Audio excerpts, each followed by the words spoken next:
اگر آپ آج واپسی پر میرے لیے چاکلیٹ نہ لائے تو میں کل پوری کلاس کو بتا دوں گی کہ اس کے باقی کے الفاظ اس کے منہ میں ہی رہ گئے تھے۔ سکندر ایک جھٹکے سے اس کی طرف پلٹا اور اگلے ہی پل وہ اسے بازو سے پکڑ کر دیوار کے ساتھ لگا چکا تھا۔ مینا کی اوپر کی سانس اوپر اور نیچے کی نیچے رہ گئی تھی۔ خوف سے اس کی آنکھیں پھیلی ہوئی تھیں۔ اس نے کچھ کہنے کی کوشش کی لیکن پھر اس کے لب پھڑپھڑا کر خاموش ہو گئے۔ ان دونوں کے درمیان فاصلہ نہ ہونے کے برابر تھا۔ سکندر اسے کھا جانے والی نظروں سے دیکھ رہا تھا۔ اس لڑکی کی حرکتوں سے وہ بہت زیادہ عاجز آ چکا تھا اور اب اس کا صبر بھی آہستہ آہستہ جواب دیتا جا رہا تھا۔ تم کلاس میں جا کر کیا؟ وہ اسے اپنی ادھوری بات پوری کرنے کے لیے بولا تو مینا نے بے ساختہ خوف سے تھوک نکلا۔ وہ خوف سے ہکلانے لگی اور پھر تیزی سے بولی، آپ پلیز تھوڑا سا دور ہو کر کھڑے ہو جائیں۔ سکندر ہلکا سا اس کی گردن پر جھکا تو وہ اس کی سانسوں کی تپش کو محسوس کر کے بے حال ہونے لگی۔ اس شخص کے ساتھ اس کا جو رشتہ تھا وہ اسے کسی بھی صورت نظر انداز نہیں کر سکتی تھی، اور وہ یہ بھی جانتی تھی کہ جس دن سکندر شاہ اپنے ہوش و حواس میں نہ ہوا اس دن وہ ساری حدیں پار کرنے میں ایک سیکنڈ بھی نہیں لگائے گا۔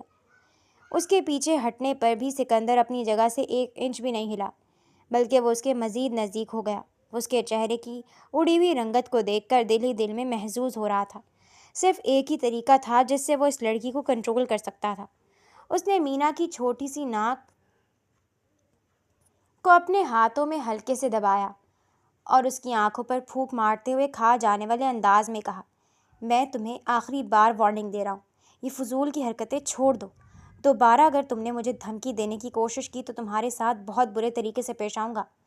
یہ کہتے ہی وہ اس سے ایک جھٹکے سے دور ہٹا تو وہ دیوار کا سہارا لے کر گہری گہری سانسیں لینے لگی۔ شرم کے مارے مینا کے لیے اپنی ٹانگوں پر کھڑا ہونا بہت مشکل ہو رہا تھا۔ کھڑوس کہیں کا، پتہ نہیں خود کو سمجھتا کیا ہے، وہ جھنجھلاتے ہوئے پاؤں پٹکتے ہوئے بولی۔ باہر کی طرف بڑھتے ہوئے سکندر کے قدم پھر سے رک گئے۔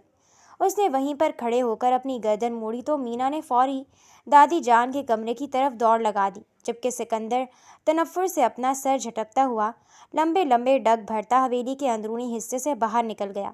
اسے اپنی جس کزن سے حد سے زیادہ چڑ تھی اور جس کی شکل دیکھ کر ہی اسے غصہ آ جاتا تھا، دادا جان نے اسی کزن کے ساتھ ہی سکندر کا زبردستی نکاح کر دیا۔ نکاح سے پہلے انہوں نے سکندر سے وعدہ کیا تھا کہ وہ اپنی پوتی کو سدھار لیں گے اور وہ بالکل ویسی ہی مشرقی لڑکی بن جائے گی جیسی سکندر کو پسند ہے۔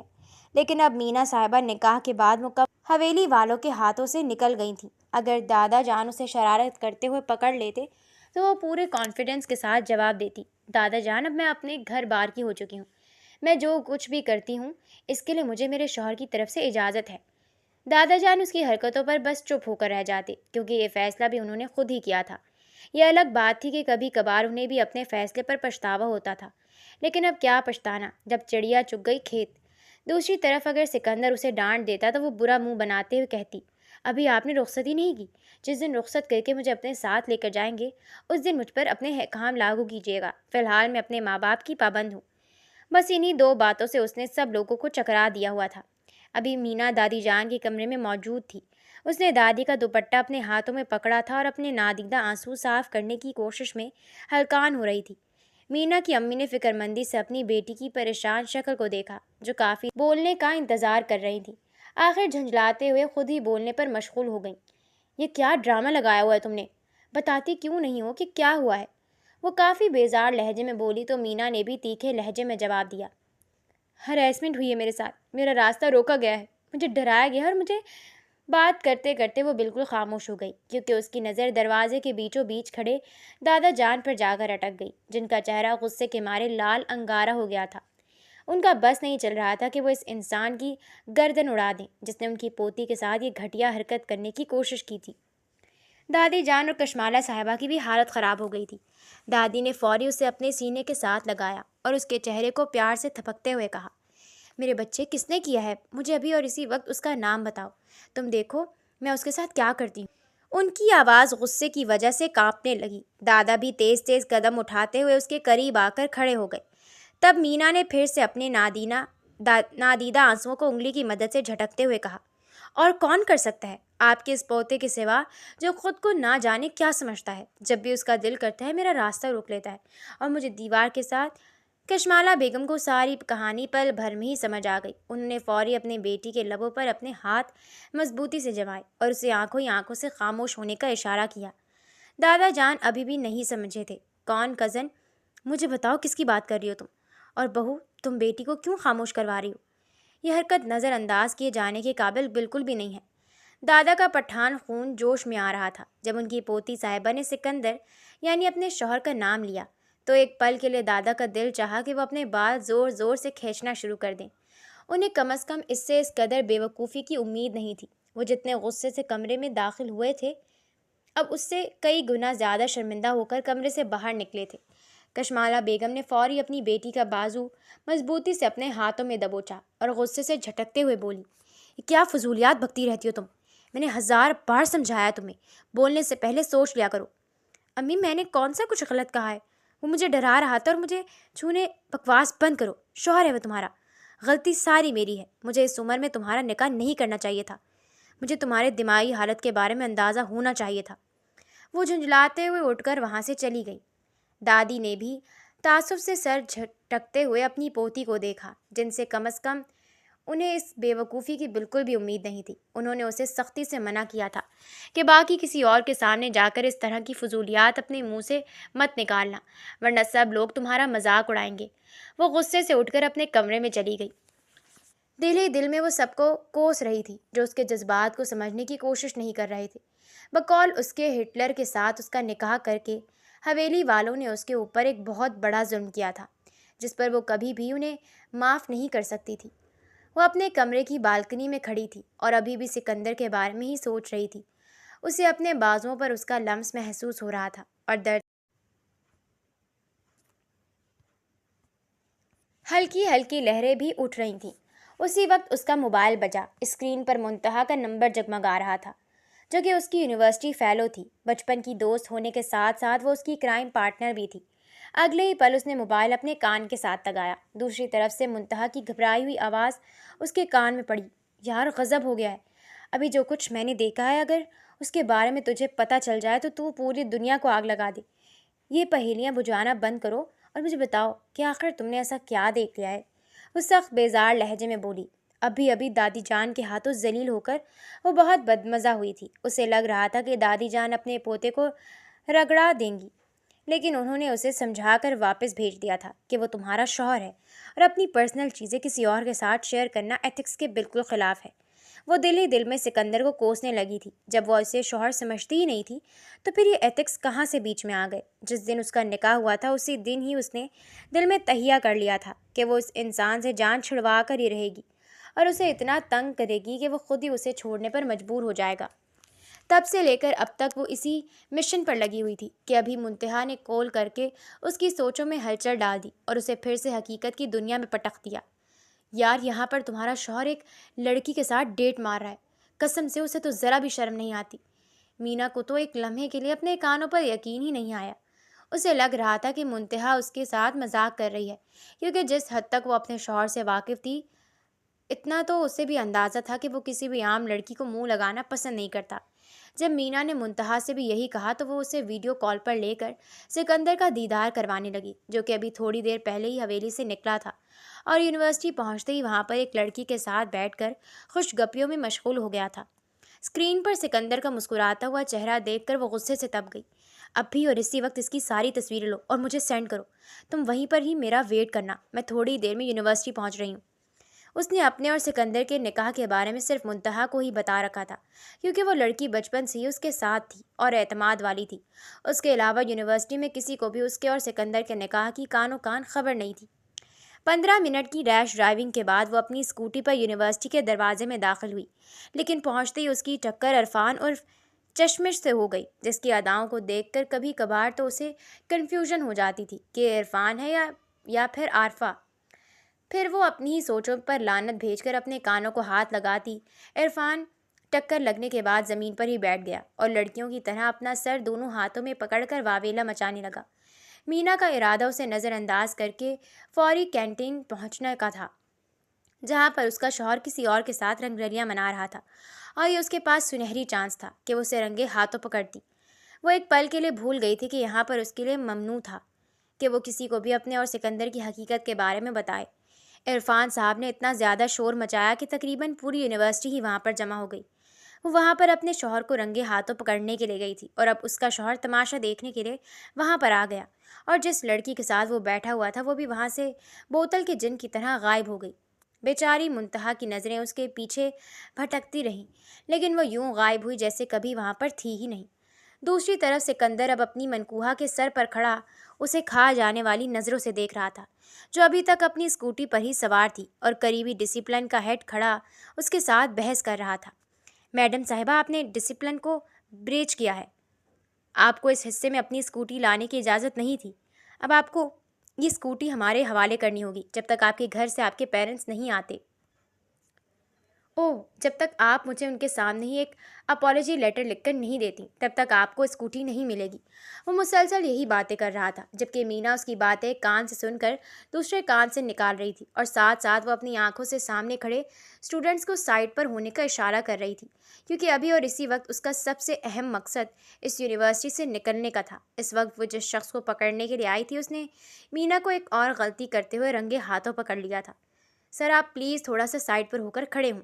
آپ بار بار میرے اوپر چڑھنے کی کوشش کر رہے ہیں۔ آپ کو اندازہ بھی ہے یہ کس قدر غلط حرکت ہے؟ ایک لڑکی کے اس قدر نزدیک جانا ہراسمنٹ کے برابر ہوتا ہے۔ ڈسپلن ڈپارٹمنٹ کا ہیڈ واقعی میں تھوڑا سا شرمندہ ہو گیا، اور اس کا ارادہ پیچھے ہٹنے کا تھا، جس کا محترمہ بے صبری سے انتظار کر رہی تھی، لیکن اس سے پہلے ہی سکندر نے وہاں پر ولن بن کر انٹری ماری۔ مس مینا، فوری اسکوٹی سے نیچے اتریں اور یہ میرے حوالے کریں۔ وہ ایک ایک لفظ کو چباتے ہوئے بولا۔ اب مرتی کیا نہ کرتی کہ مینا نہ چاہتے ہوئے بھی اسکوٹی سے نیچے اتر آئی۔ اس کی جان سے عزیز اسکوٹی، جسے وہ اپنی بیٹی کہتی تھی، اسے اسٹاف اس کی نظروں کے سامنے گھسیٹ کر لے جا رہا تھا۔ اس نے ایک بار مدد طلب نظروں سے اپنے شوہر کی طرف دیکھا تو سکندر نے کندھے اچکا دیے اور اس کی آنکھوں میں جھانکتے ہوئے ٹھنڈے لہجے میں بولا، اس سلسلے میں تمہاری کوئی مدد نہیں کر سکتا۔ اگر تمہیں واقعی وہ آفت کی پوٹلی چاہیے تو پھر اس کے لیے تمہیں اپنے گھر والوں کو لانا ہوگا۔ یہ کہہ کر وہ اس کے گالوں کو انگلیوں کے پوروں سے چھوتا طنزیہ انداز میں مسکراتا ہوا وہاں سے چلا گیا۔ وہ اس وقت تک اس کی پشت کو گھورتی رہی جب تک کہ وہ یونیورسٹی کے دروازے سے پار نہیں ہو گیا۔ بعد میں منتہا بھاگتی ہوئی اس کے پاس آئی اور پرجوش لہجے میں بولی، یار فی الحال اس چیز کو بھول جاؤ۔ ابھی میں جو کچھ تمہیں دکھانے والی ہوں وہ تمہارے اتنے کام کی ہے کہ میں بتا نہیں سکتی۔ اسے نہ صرف تمہیں اپنی اسکوٹی واپس مل جائے گی، بلکہ تم جتنے چاہو پیسے بھی سکندر سے نکلوا سکتی ہو، اسے بلیک میل بھی کر سکتی ہو، اور وہی ذہنی اذیت دے سکتی ہو جو وہ تمہیں دیتا ہے۔ وہ اسے ہمیشہ خوفناک چڑیلوں والے مشورے دیتی تھی۔ یہ سن کر مینا کا دل تھوڑا سا پرسکون ہو گیا۔ اس نے منتہا کو تصویریں دکھانے کے لیے کہا، لیکن جیسے جیسے منتہا تصویریں آگے کرتی گئی وہ دل کرتا گیا کہ وہ منتہا کا منہ نوچ لے۔ یا اللہ، مجھے اتنا صبر دے کہ میں اس لڑکی کو ضائع کرنے سے اپنے آپ کو روک سکوں۔ وہ باقاعدہ طور پر اونچی آواز میں چلاتے ہوئے بولی، کیونکہ ان تصویروں میں سے کوئی بھی تصویر کلیئر نہیں تھی، ساری تصویریں بلر تھیں۔ منتہا کے ہاتھ تصویریں لیتے ہوئے کانپ رہے تھے، جس کی وجہ سے سکندر کا چہرہ بھی ٹھیک طرح سے واضح نہیں تھا۔ اگر وہ یہ تصویریں کسی کو دکھا بھی دیتی تب بھی کوئی اس کی بات پر یقین نہ کرتا۔ تم نے خاموشی سے میرا ٹائم ضائع کیا۔ میں خود ان تصویروں کو دیکھ کر اس بات کا یقین نہیں کر پا رہی ہوں کہ اس ٹیبل پر بیٹھا ہوا شخص میرا شوہر ہے، اور اس کے سامنے بیٹھی ہوئی وہ لڑکی اس کی گرل فرینڈ ہے۔ میرے گھر والے کہاں یقین کریں گے؟ یہ کہتے ہی وہ غصے سے پاؤں پٹکتی ہوئی وہاں سے چلی گئی اپنی اسکوٹی کو حاصل کرنے کے لیے۔ اب اسے کچھ نہ کچھ تو کرنا ہی تھا۔ سب سے پہلے اس کے ذہن میں یہی خیال آیا کہ وہ اپنے شوہر نامدار کی خدمت کرے۔ اس نے ایک بار کہ مرد کے دل کا راستہ اس کے معدے سے ہو کر جاتا ہے۔ اس کا سکندر کے دل میں گھر بنانے کا تو کوئی ارادہ نہیں تھا۔ وہ بس چاہتی تھی کہ اس کا دل تھوڑا سا موم ہو جائے اور وہ اس پر رحم کر کے اس کی اسکوٹی اس کے حوالے کر دے۔ رات کے وقت جب سب لوگ کھانے سے فارغ ہوئے تو مینا فوری چہکتی ہوئی بولی، دادی جان، آج میں سب لوگوں کے لیے چائے بناؤں۔ یہ سن کر دادی وہاں پر بیٹھے ہوئے باقی لوگ بھی حیران رہ گئے، جبکہ سکندر اسے مشکوک نظروں سے دیکھ رہا تھا اور اندازہ لگانے کی کوشش کر رہا تھا کہ اس کے دل میں کیا چل رہا ہے۔ جب سے وہ یونیورسٹی سے واپس آیا تھا تب سے لے کر اب تک ان دونوں کا آپس میں کوئی بھی انٹریکشن نہیں ہوا تھا۔ ارے بیٹا، نیکی اور پوچھ پوچھ، اگر تم نے اچھی سی چائے بنائی تو میں تمہیں انعام ابھی دوں گی۔ یہ سنتے ہی اس کی باچھیں کھل گئیں۔ جہاں پر انعام کی بات ہوتی تھی وہاں پر پھر وہ دل اور گردے لگا کر کام کرتی تھی۔ اس نے ایک بار اپنی امی سے چائے بنانا سیکھا تھا اور وہ بہت زبردست چائے بھی بناتی تھی، لیکن حد سے زیادہ کام چور تھی۔ ابھی بھی اس نے بہت ہی زبردست الائچی والی چائے بنائی تھی جس کی خوشبو باہر تک جا رہی تھی۔ تایا جان نے بے ساختہ آبرو اٹھا کر اپنی بیگم صاحبہ کی طرف دیکھا،